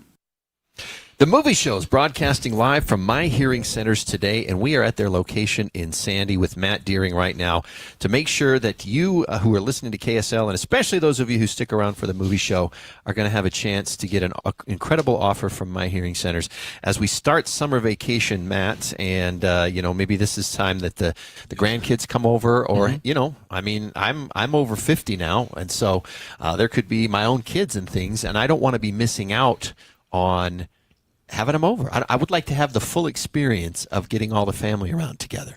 Well, then you got to make sure your hearing's going well. Otherwise, you'll miss a lot of it. Yeah, exactly. Nailed it. Good time. Yes. I save that just every few shows, because I don't want to lean on that one too often. But no, I haven't heard that before, so that's new. But, we've just got graduations happen this week from high school and colleges, and it might be that some people went and were just like, I really wish I could have heard my kid's name called or my grandkid's name called. Yeah, and they wouldn't admit that they didn't hear it. Mm-hmm. But they know if they did or didn't. Oh, for sure. I was actually traveling this week, and man, the airports were busy. People getting on vacations, people going to see their kids graduate, and the reality is it might be too late for those people. Yeah. We get this all the time. Like July runs around and people are calling I missed I missed graduation. I went on a cruise and I didn't really enjoy myself with a bunch of family friends that I went with. Like, don't let that be you. You can call us right now, schedule a free hearing evaluation. We'll let you try the hearing aids risk-free for 30 days. So basically, you have the entire time. If you got a vacation planned right now, take them on that cruise. Take them out to that resort. Go with your family. Climbing that mountain, whatever you're going to do. Yeah, when they say try it risk-free, that's what they mean. Like, they don't want you to not use it. They want you to use it. Yeah, and see how it impacts your life during that time with your family. And then when you come back, share those experiences with us. We'll use that information to help other people as well. And if you do try the hearing aids risk-free, we'll also give you some tickets or a gift card to go get some movie tickets. So if you call 801-701-1629 to make that appointment, you'll get a free hearing evaluation and a hearing test. And then you get those hearing aids risk-free for 30 days. But you got to call between now and the end of the movie show, 801-701-1629. Is your financial advisor managing your risk or just a spreadsheet? Hi, I'm Jeff Jr., founder of Trajan Wealth. Many financial advisors rely on target date funds, which are one-size-fits-all portfolios that don't know your name, your family, or your goals. And that passive management can leave you dangerously exposed. At Trajan, we look at the whole picture, not just the stocks everyone else buys, but the private market opportunities most advisors ignore. And as fiduciaries, we build a strategy around you, coordinating your investments, tax strategy, and estate into one cohesive plan. Your financial life deserves more than just a generic portfolio. Real planning isn't a stack of statements. It's the confidence of knowing where your income will come from for the next 30 years. Good enough isn't good enough for your family. It's time for a change. Schedule your complimentary consultation today. Call 855-TRAJAN-1. That's 855-TRAJAN-1. Advisory services through Trajan Wealth, LLC, an SEC registered investment advisor. Private equity investments require accreditation. Other services through Trajan Estate and Trajan Tax. Additional disclosures at TrajanWealth.com. Getting help with plumbing repairs is easier than you think. All you have to do is call Any Hour Services or schedule an appointment at anyhourservices.com. No one helps more homeowners than Any Hour Services. The new Inside Sources. One of the big stories this week that's actually going to continue is we've got two nominees that Governor Spencer Cox is putting forth to the Senate to join Utah's Supreme Court. And we do know later this year there are going to be two more added. So we thought it is timely and important that we understand the Supreme Court a little bit better, how you get there, what it takes to be a Supreme Court justice. So we're super lucky to have someone who has just recently retired from Utah's Supreme Court. He retired at the end of 2025, December of 2025. This is John Pierce. He served on the Supreme Court for just over 9 years. He was unanimously approved by the Senate when it was his time. He was also general counsel for Governor Herbert's office, and he has some private law firm experience. So that's a little bit of his background. And former Justice Pierce, thanks for joining the show. My pleasure. Thanks for having me on this morning. Yeah, so I'm really excited for you to help us get a behind-the-scenes look and maybe help us understand a little bit more about what it means to be a Supreme Court justice. So I might start at the beginning. The appointment process. What's your take as you watch two fellow attorneys go through the appointment process? What does the vetting look like? What are you thinking about? And if you have any glance into what maybe the panel that screens them was looking for. Well, it's interesting. It's a grueling process, to be quite honest. It starts when the nominating commission puts out a notice of vacancy, and they have a set of materials that you have to fill out and send in for them to consider who they're going to put forward to the governor. In it, you give them permission to do a credit report, to pull a criminal history. You write a couple of essays. You have to list a number of judges that you appeared in front of, a number of attorneys you've worked with and have been on the other side of cases, and they send anonymous surveys to them. And those get filled out and sent back, and then the nominating commission goes through them, decides who they're going to interview. You go through a set of interviews with the nominating commission. They decide who they're going to send to the governor, and then when you get to the governor, you get a interview with the governor's staff, where they go through all those materials with you and ask you about your judicial philosophy. Then you have at least one and maybe two or even three interviews with the governor before the governor makes the decision. Then you go forward to the Senate and you meet with individual senators before your vote. and then you have both a closed and open meeting with the Senate Confirmation Committee. So the process takes about 6 months, and it seems like it never ends in the process of it. Yeah, it sounds nerve-wracking, really. So I want to get maybe to the day job of a judge. You have served for Utah both on the Court of Appeals and then, as I said, the Supreme Court. You are a lawyer by training, and I think most of us can picture what, for better or worse, John, what your day job is when you're an attorney. Like we have a vision of that. Tell us what a day looks like for a Supreme Court justice. So it depends on the week. Most of the time is spent getting ready for oral argument and drafting opinions. And so when you're doing that, you're sort of behind closed doors, you're reading pages and pages and pages of briefs of cases, you're reviewing the record from the trial, if there was a trial in the case. And that's all in preparation for oral argument, which usually occurs about 1 week a month and turns out to be a relatively small percentage of the justice's time. The rest is spent either preparing for that oral argument, or drafting the opinions, or negotiating with your colleagues. And then I think of being a justice that's not visible to a lot of folks is, while the Supreme Court doesn't run the Utah judiciary, they oversee the practice of law in the state of Utah. And the court also is in charge of the rules that govern the trial and appellate processes. So there's a fair bit of administrative work that you're doing behind the scenes as well. So on this next question, I'm also going to ask you to lean into your mic and talk a little louder. But sure. What's the working relationship between what I imagine is staff who's been there for a while? Justices actually stay for quite a while as well. What is the role between the ultimate decision maker, the judge, and the staff in preparation? So it varies quite a bit. There's actually a very small permanent staff, and they're fantastic and professional. Each justice, in terms of preparing their opinions, works with clerks that they themselves hire. And most justices hire recent law graduates for 1-year clerkships or maybe 2-year clerkships. There are a couple of the justices that have permanent clerks, people that they've grown to like and work with really well, that they keep on for several years at a time. But the majority of justices, at least when I was there, we're rotating through every year. And clerks are the best part of the job. You work with these really bright young attorneys who help you think through the issues and help with the drafting. But that's a big part of the job, is just interacting with those clerks. Okay, so one of the things I've always admired about the justices that I've worked with is how you all won't dish. You won't give us what's going on. The discipline and the ethics around the court and holding that close. But hey, you're retired now. So there have been some conversations, let's say, between the legislature and the state's judiciary about where the balances of power go. From your seat, what's being left out of this conversation from a public point of view, or what's being misunderstood? What would you tell your neighbor and a member of the public as they listen to the conversation between our state legislature and our judiciary? Well, I mean, as you say, the court doesn't dish. So at times it feels like a pretty one-sided conversation. Oh, interesting, yeah. The court uses its opinions and lets the opinions speak for themselves largely.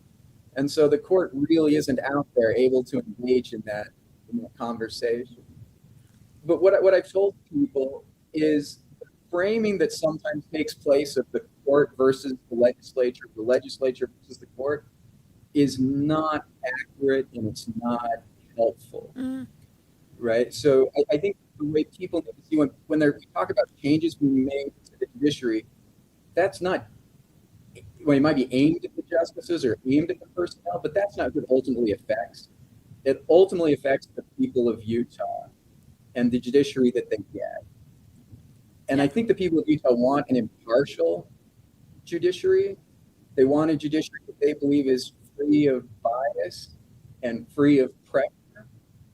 And so when it gets sort of legislature versus judiciary, it clouds that few. That makes sense. Yeah, I appreciate that insight. Actually, I like that focus point. So I'm going to ask you to close in the last 30 seconds with we have two appointees that the Governor Cox has put forth, and actually to close out this year in the coming months we'll have a couple more. And I noticed one of the things during the announcement was there's a public comment period, and I thought to myself, how would I know what to comment on? If you were an average citizen watching the process, what characteristics or qualifications, how do we educate ourselves to be a participant or be a contributor to this process? So it's easier with a sitting judge. When a sitting judge has been appointed, you have a record to look at. You have people who have appeared in front of that judge you can ask about and say, what were your experiences, and put those forward. I think people who know these candidates should, if they believe they are people of high ethics and would do a good job, should reach out to the governor's office and the legislature and let them know. Awesome. Former Justice John Pierce, this has been such good insight, such a nice interview. Thanks for joining us today. My pleasure. Thanks for having me. So as we know, Greg has opinions about the judiciary. The two appointees have never served as judges. Stay with us because we're going to deep dive on what that means and what it doesn't mean.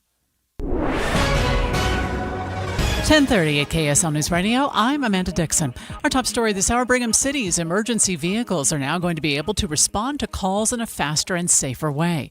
KSL News Radio's Heather Peterson has details. Brigham City's adopting new technology that will turn red lights green or keep the lights green longer for emergency vehicles. Brigham City's Fire Chief Brandon Thewison says sometimes getting to a call is one of the biggest hazards they face. We had an ambulance that was responding to an emergency, and unfortunately it was in a motor vehicle collision at that intersection, which is really the reason why we reached out to UDOT. UDOT's been using their V2X or vehicle-to-everything technology for nearly a decade so their snowplows could clear roads faster. So they say expanding this tech for Brigham City emergency vehicles just makes sense and will likely save lives. Heather Peterson, KSL News Radio. Traffic patterns will look a little different in Salt Lake City this weekend. The Utah Pride celebration will take place, increasing foot traffic downtown and shutting down roads for the parade route on Sunday.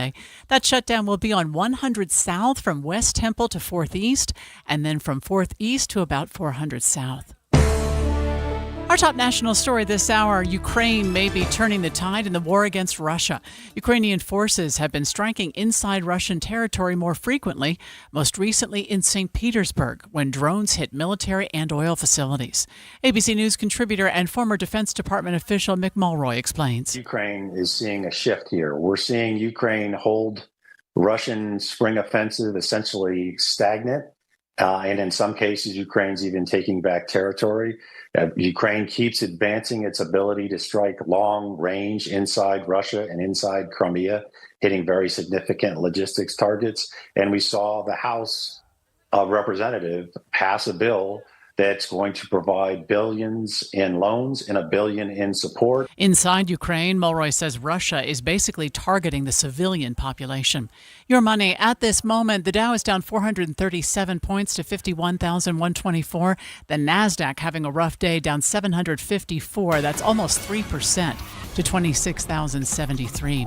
Coming up, warm today and tomorrow, then a little bit cooler on Sunday. KSL weather is next. KSL News Time, 10:33.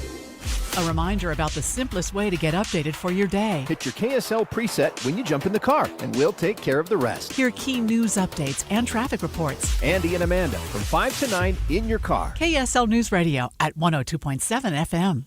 The movie show broadcasting live from My Hearing Center's location in Sandy. They've got locations up and down from Logan. Do we go as far as Logan or Ogden? I always can't seem to remember. Matt. Go to Ogden. Go to Ogden. So if people Ogden from Logan would like to drive down to Ogden, we'll see them. You'll make it worth their while because if they come down, they're going to get a free hearing evaluation, a free hearing test, and a chance to try out these cutting-edge hearing aids risk-free for 30 days. That's exactly right. And if they try the hearing aids risk-free for 30 days, not only are they going to enjoy the conversations that they're having with their family and friends, they're going to be able to hear better. They're going to be able to turn the television down. Additionally, we're going to give them some gift cards to go get some movie tickets as a thank you at the end of the 30 days. Now, you said the best test to find out if you think you ought to get your hearing tested to see where it is is just, you got to ask people to repeat themselves. Yeah, that's great. Or just ask your spouse, do you think I need a hearing test? They'll be honest. They'll be honest. Okay. They'll Is let it you know. often the spouse that helps convince the person, or is it often the person that recognizes It's almost 50-50, but just a little bit more. We'll have the spouse call in and recommend and schedule that appointment for their loved one. And so getting your hearing tested for free, whether or not you end up trying out the hearing aids, this is the thing that people ought to just do anyway. And since you're offering it for free, why not take advantage? Yeah, it's recommended after the age of 55, you should have your hearing tested every year. And we're going to do that for free for you. So you can come in, have your hearing tested. If there's no problem, we'll tell you kind of how to maintain your hearing, how often we believe you should come back. If you have a genetic disposition, if like your family, loved ones had hearing loss, then it's probably a good idea. Again, if you're over the age of 55, come in, have your hearing tested, just get a baseline to see where things are at. I've seen that help out in a lot of cases. Even sometimes, hopefully it doesn't happen, people get in an accident afterward, and that could cause a hearing loss. One of the things we're going to talk about as we continue to visit with you here at My Hearing Centers is what these hearing aids can do, because even if you already have some hearing aids, if they're more than a couple of years old, it might be worth it to come in and just try out these hearing aids and see if they're even a better fit than the ones you have right now. Yeah. So Yep. you got all kinds of cool stuff going on. Plus, you said if you do the risk-free 30-day trial period, when they're done, you're going to give them something else free. Yep. The gift cards.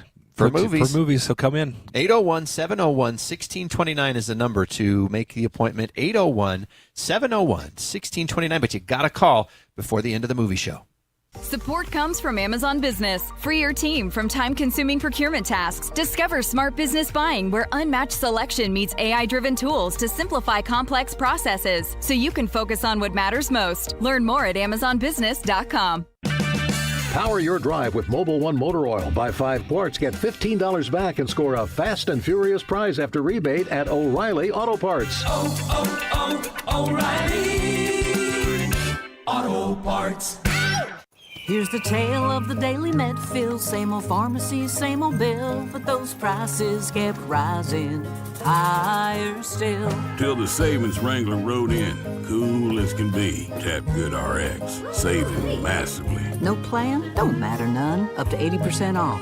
The deals are done. Discounts hitting harder than Ma's chili. Dang. That one little app does all the rest. Save time and money on prescriptions. Check Good RX. Good RX is not insurance. You bought an RV, and you got an automatic discount from Progressive by bundling it with your home or auto insurance. That's great, but a serious word of warning every RVer should heed. You don't need to talk about things like dry weight or dump stations. And you don't need one of those expensive water filter straws either. Because the most extreme thing most RVers encounter is a campsite without hookups. So just enjoy yourself. And Progressive's automatic discount when you bundle your RV, boat, or motorcycle with your home or auto insurance. Progressive Casualty Insurance Company and Affiliates. Not available in all states or situations. Wesley Financial Group is not a law firm, and Chuck McDowell, definitely not an attorney. This is Chuck. If someone talked you into buying something really silly and you want to get out of that silly little thing, my advice, get the facts. Call me and I'll send you our timeshare exit kit absolutely free. Inside, you'll learn how timeshare works and all your options for cancellation. Call Wesley now for your free exit information kit. 800-895-1414. That's 800-895-1414. Traffic and weather together brought to you by UCCU. Receive 4% cash back on cruises at UCCU.com. And back to you, Cormac. It's good news for Highway 6 drivers. No delays in Spanish Fork Canyon anymore. That crash has cleared off the road. All the lanes are open. Cars are getting through. Where we do have issues now is in Weber and Davis County. First, southbound I-15 in Woods Cross at 2600 South. There is a crash. It looks like they're blocking a right lane, causing some pretty dense traffic reaching back toward 400 North in Bountiful. And then we do still have this crash in Ogden on westbound 21st Street. And they are blocking westbound 21st Street. You can still get on to northbound I-15 if you're going westbound on 21st, but you can't go under the freeway. UDOT construction alert. Expect northbound I-15 in Santaquin near exit 224 to be reduced to one lane on weeknights through June 19th. Crews are preparing for a new project. Cormac Bone in the KSL Traffic Center. Warm weather continues. We'll get up to 91 today, 95 tomorrow with some winds and increasing fire danger. Right now, it's sunny and 77 degrees. I'm Amanda Dixon from the KSL Common Spirit Health Studios. Listen online at KSLNewsRadio.com. We're Utah's news, traffic, and weather station. The all-new Inside Sources. Inside Sources. Your inside access to the people and policies shaping Utah's future. Here are Greg Skordas and Holly Richardson on KSL News Radio. Welcome back. We're with Mara Carabello filling in for Holly today with Greg Skordas. And the governor announced Stephen Dent and Jay Jorgensen earlier this week as his candidates for the next Supreme Court. What's unique about this is the rest of this year we're going to have 2 other seats filled, which will make 4 of the 7 Supreme Court justices new this year. So we'll have a completely new group, and we just finished with a former Supreme Court justice, but following up on Bridger Beals-Fetko's great reporting, as well as the depth of knowledge that we have from Greg Skordas, an interesting question has come up, including being questioned by a nonprofit group called Co-Equal, which is a group of attorneys, and they are voicing some concerns about the 2 current candidates being offered for the bench. And their biggest criticism seems to be that they have no previous judicial experience. They've never served as a judge before. So that begs the question, Greg, does this actually matter? It absolutely does not, and I think that's a very naive criticism, especially if it is coming from attorneys. And let me just tell you why, especially as it relates to these 2 specific candidates. Jay Jorgensen, he clerked for the Chief Justice of the United States Supreme Court. What that means, Mara, is that he sat down, he heard arguments just as the justices did. He helped write opinions. He probably wrote some opinions from the United States Supreme Court and helped that justice do that. He clerked for Samuel Alito, who's now on the Supreme Court, when he was with the Third Circuit Court of Appeals. The other nominee, Stephen Dent, he worked for Bob Shelby at the United States District Court for the District of Utah, and importantly, he clerked for Scott Matheson Jr., who's with the Court of Appeals for the 10th Circuit. So again, both of these men sat in argument, they sat in appeals, and they helped justices write opinions, which is exactly what they'll be doing on the Utah Supreme Court. So that's just a very naive and sort of short-sighted criticism of these 2 nominees. They've done everything they're going to be asked to do when they are on the Supreme Court. Well, yeah, but come on. Supporting isn't doing. I mean, there's a difference between being a coach and a player. And so, I agree, but how, so yeah, one would have to believe that if one had been a sitting judge before, you have as Justice Pierce said, you have a better track record. I mean, there's a lot of people who were really good in AAA ball, but didn't pan out in Major League Baseball. So is there, I mean, I don't disagree, but my one condition to the caveat of it doesn't matter that they were previous is, I mean, you never know if you haven't done it before. Well, I don't know. I think they have done it because they've been there. And a lot of justices come from the trial court, which is a different court altogether. So to me, clerking for a court of appeals or clerking for the Supreme Court is better preparation to be on the Supreme Court than being a trial court judge where you're not hearing oral arguments, you're not issuing opinions, you're not making law, you're hearing trials and objecting and ruling on objections and sentencing people and making rulings based on facts and not on the law. So to me, I know what you're saying. I really do. And I understand that there's some benefit to having served as a judge before. But the greater experience came for these 2 nominees having served in the appellate system with justices, helping them write opinions, which is exactly what they'll be asked to do when they're on the Utah Supreme Court. So for you, the make or break is, do you have any judiciary experience, whether that was clerking, whether that was prior? That's when you look at a candidate, what are you looking for? It sounds like you're looking for experience in the judiciary. Oh, we may have lost Greg here, which is okay because now I've got a minute and a half to argue with. I'm sorry, I muted myself. Okay, there you go. So what I look for with these 2, Mara, is their intellect. I mean, what kind of experience do they have in terms of their?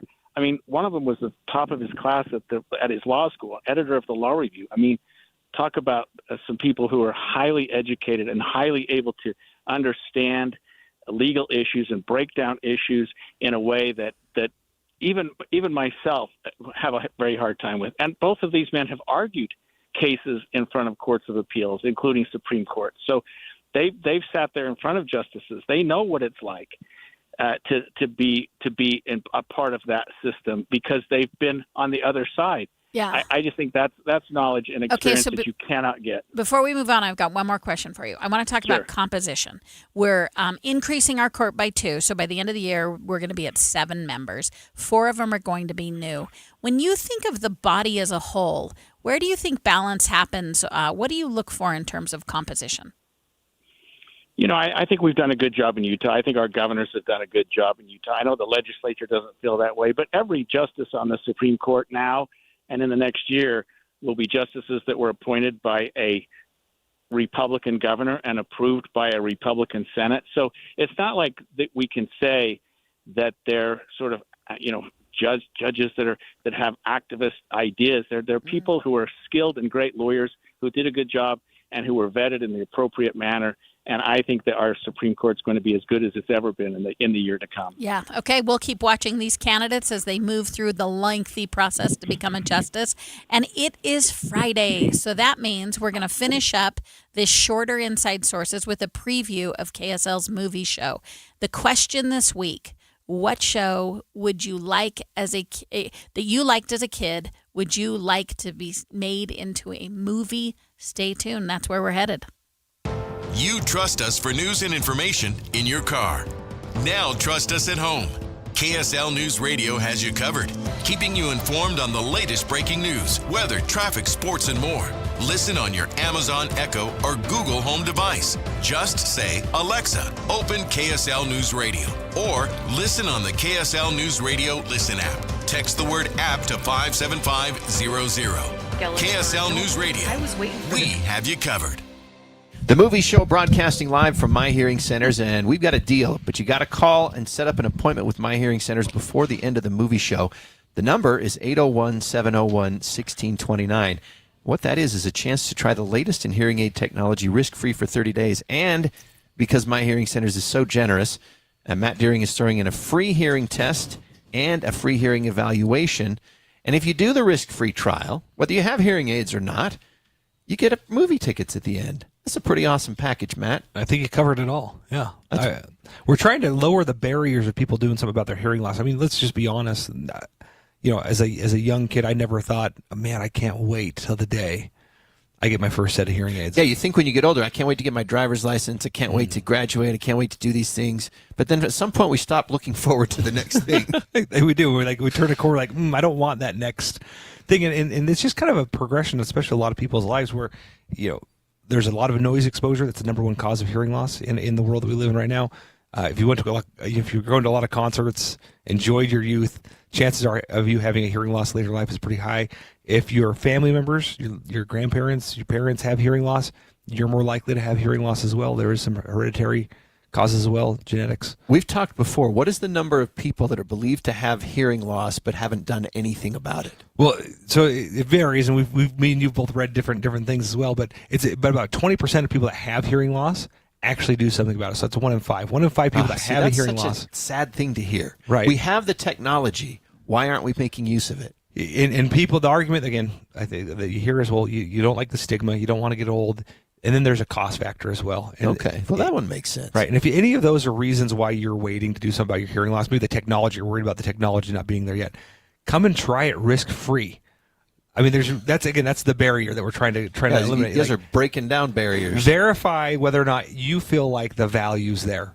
If it's not there for you, you can return the hearing aids. You're still going to get the gift card. All right, we're going to talk about some health effects that hearing loss can have an effect on that maybe you didn't know when we talk later in the movie show. But the number to call to make that appointment with My Hearing Centers is 801-701-1629. That's 801-701-1629. Do you know how to tell if a clogged drain is something to worry about or not? What's up, everybody? I'm Mike Wilson with Any Hour Services, and I understand it's annoying and inconvenient, but sometimes a clogged drain can be a sign there's a more serious issue with your sewer main line. If the drains in the lowest level of your home aren't draining, or you flush a toilet and it comes up somewhere else like a shower or a floor drain, I'm urging you to look at this as more than just an annoyance. The last thing I want you to experience is a sewer backup. If you're a homeowner experiencing any of these issues, the first step would be to snake the line to see if it's just a blockage, which one of our drain techs can do for only $29. Yep, you heard that right. Any Hour Services will snake any drain line with normal access for only $29. Sinks, showers, tubs, toilets, floor drains, laundry drains, even that sewer main line that connects to the city. We'll snake any line for just $29. For help with your drain issues, call Any Hour Services at 801-443-7700. You can Google Any Hour Services. You can even schedule online at anyhourservices.com. No one helps more homeowners than Any Hour Services. This is the story of the one. As a maintenance engineer at a beverage manufacturing plant, he starts his day knowing every line is ready to run because Grainger delivers the industrial-grade products he needs to keep mixers, conveyors, and packaging equipment moving. With Grainger's vast selection of bearings, belts, and motors, he keeps operations running smoothly, so nothing grinds to a halt. Call 1-800-GRAINGER, click Grainger.com, or just stop by. Grainger, for the ones who get it done. Wait, everything on this IHOP value menu is just $6? I told you it was amazing. A huge plate of pancakes, bacon, and eggs is just $6. Wow. There's also French toast, a ham and cheese omelet, and oh, they got a BLT and fries now. Okay, we're coming here every day. You don't have to tell me twice. Feast for just $6 with the IHOP value menu. $7 in some locations, available every day for a limited time at participating restaurants in the U.S. Hours may vary. No substitutions. Not valid with other discounts or promotions. Prices may vary.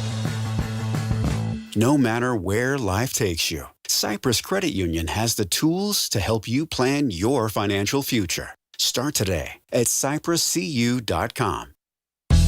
Inside Sources. So, welcome back. I'm Mara Carabello, and Friday is fun day because we are with our friends at KSL, the movie show, Andy Farnsworth and Val Cameron. And Andy, I don't think would out me on the air, but let's be honest, I stink at movies. I'm horrible. Mara, you're good at a lot of things. It's okay to not be okay at movies. I'm just conscious of the fact that I'm lame. But the big We'll pick up the slack and make fun of you also. Oh, excellent. Okay, I can lean into that. The big movie of the week is Masters of the Universe. That's the one with He-Man. That is correct. Okay, see, look at me know that. See, but now, do you remember when the He-Man cartoon was on TV, whether or not you actually watched it? No, of course I didn't. I mean, this was like 40 years ago. I realized that. So I know. That was wait a while. until you see. Well, I appreciate that you would. Let's presume I couldn't remember something 40 years. Let's roll with that. All right. Well, Masters of the Universe is based on the toy line in the cartoon from the early 80s. And as somebody who was a fan of both, though I liked the toys more than the cartoon. The original, the toys would come with a little comic book that would tell the story about the character. And when I saw the cartoon, I felt like it was a little too goofy for what I imagined was how cool these guys look with every single muscle literally defined on them. I loved the goof. I loved it. But, I mean, I watched it, and that's how many, many people know it. And so this time, we had an adaptation of this cartoon and toy series in the late 80s with Dolph Lundgren as He-Man. But this... at least watching trailers before we saw the movie, looked like a much more faithful adaptation of the Masters of the Universe property. Now we've got 40 years and CG that we can make the characters actually look like their toy counterparts, where that was difficult to do with 80s makeup, prosthetic, and different technologies. So a lot of excitement from fans. And I went into this, Val, wondering... I knew that it was going to be aimed at my generation because we're the ones who our generation, watched it for sure. Yes. What I wondered was, what about the next generation? Do they already care about He-Man or the Masters of the Universe toys? And would this make them care? Would they want to go see it? Or is this, well, they're hoping that all the moms and dads that like the toys and cartoon would take their kids and that would jumpstart the next generation? I was curious going into the movie if that was what was going to happen. Now, what did happen? I've got a lot to say about Masters of the Universe, and we will not have time in Inside Sources to go into all of that. But I'll just say this, that the story is basically, it's kind of epic in scale. It's a planet called Eternia, and there's Adam is the prince of this planet, and there's an evil wizard named Skeletor who's trying to take it over. But what he really wants is the power of this Castle Grayskull, which is sort of embodied in this sword. And Adam has the sword. Skeletor wants the sword. And then that's sort of basically what the rest of the story runs based off of that premise. Now, I want to hear what you think, Val, summarized here really quickly. Because you have a different rant about Master of the Universe, because your attempt to watch this was a little bit distracted. Yeah, my husband and I were sitting in the center of an aisle, and on both sides of us, we had people talking and distracting us the entire time, and it ruined probably our entire experience of the film. I tried to focus in, and when it was fun, the movie was fun, and then it had these lulls. And during these lulls, I could hear a kid chewing popcorn louder than I have ever heard anyone chew popcorn in my life. And that's what I will forever remember about this film. Well, you should go back and see it again then. No. Well, and that's the challenge. This is one, it's not even going to win the box office this week. No. That's going to go to Scary Movie, which I got some thoughts about that too. But for Masters of the Universe, what they did right, they did really, really well right. But then there was these curious moments where all of a sudden the whole tone of the movie flipped. And when I was done and thinking about it, it really felt to me like this is a movie that had corporate interference all over the place. Oh, interesting. Where we've got Mattel, the toy company that owns the intellectual property of He-Man, that they licensed to the studios to make a movie of, saying, we need the movie to do this. And then you had the studio saying, well, we think we can do this really cool thing. That's what it felt like to me watching it and trying to ponder on that over the last couple of days. There was negotiations behind the scene. I'll give you this scene if you give me this scene. We got to do this, but you can't go too far with the character this way. You need to do this. And so to me, it just kind of felt like watching a tennis match where your head's going back and then forth and then back and then forth. And I almost think they should have just rolled the dice and said, let's either do it this way or let's do it this way. But trying to do them both, yeah, messy, left me very unsatisfied. But I still want to get all the new toys. So, Mara, I know you didn't play with the toys, and I know Greg Skordas didn't play with any of these toys. But either way, I did play with Stretch Armstrong. Does that count at all? Like, I know it's not a movie. Mara, it might become a movie. Okay, I would be down with that. There is no property that they will not attempt to mine at some point. Is that her choice? I'm all in. It's not. Okay, I'm ready. So the question is, what show that you liked as a kid would you like to see made into a movie? I'm going to say I'm bringing to the table two. I'm going to bring one, and then later in a minute, I want to bring Greg's, because when he said it, I was like, ugh, you're right. So I'm going to bring his. So tell us what yours is. Here's mine is. I'm going to just cut, and you can guess what mine is. Would you mind not pinching the oranges? But how else can I tell whether they are ripe? You buy them, and then you pinch them. In Atlantis, we always pinch them. Look, lady, this ain't Georgia. Please keep your hands off the fruit. How much are they? 29 cents a pound. 29 cents? Why, that is robbery. In Atlantis, the oranges are 10 times the size of these, and we only charge 3 teklas. Look, lady, I'm not running a debating society. If you're not going to buy anything, please, move on. Oh, no wonder you are so bad-tempered. You are ashamed of the poor merchandise you have to sell. I will give you something you can be proud of.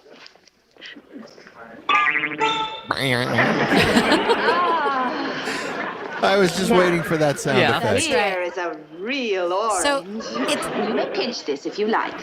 It's got to be done well, but I'm going to say I Dream of Jeannie. I would like. Did you know that Barbara Eden appeared as Jeannie in a movie in the 1990s? What? No, I didn't. Yes, at the very end of the Brady Bunch movie 2. Oh, classic, yeah. She appears, and she's like, I'm looking for my husband, Mike Brady. That's good. So okay. you did at least get that much of it later, but yeah. Okay, I'm going to cut to the second. This is Greg's, and in part it just has the greatest theme song. So let's take a minute and listen. Just sit right back and you'll hear a tale of a fateful trip that started from this tropic port aboard this tiny ship. The mate was a mighty sailing man, the skipper brave and sure. 5 passengers set sail that day for a 3-hour tour, a 3-hour tour. I mean, that is a great theme song. Yeah, it's the earworm for the day. We're all Yes. going to have that. And hey, I wouldn't put it past Hollywood to turn that into a live action That somehow. cast would be interesting. Yeah, I mean, actually, that would be kind of fun because each person was such a caricature of a type of character. So finding an actor who you feel like, because they couldn't just do it completely goofy. And I'm going to tell you what, I still think the Brady Bunch movie from '95 is the most amazing way to adapt a series from that era into a movie. They decided to have fun with it, make it be ridiculous, but also like funny and nostalgic at the same time. And it was the ridiculousness of having the Bradys in their 70s music playing whenever you walked on their property. And then you go next door and it's like Seattle grunge playing. I think they could do something like that with the Gilligan's Island, but it would have to be like they're already on the island and then somebody else shows up and they're like, oh, it's been 50 years. What's happening? Well, I think those are both great choices. Kind of a thing. Yeah, both great choices for sure.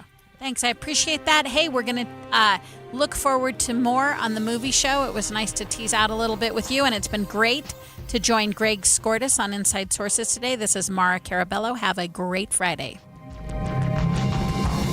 KSL FM Midvale. KSL Salt Lake City. From the KSL Common Spirit Health Studios, this is KSL News Radio. Utah's news, traffic, and weather station.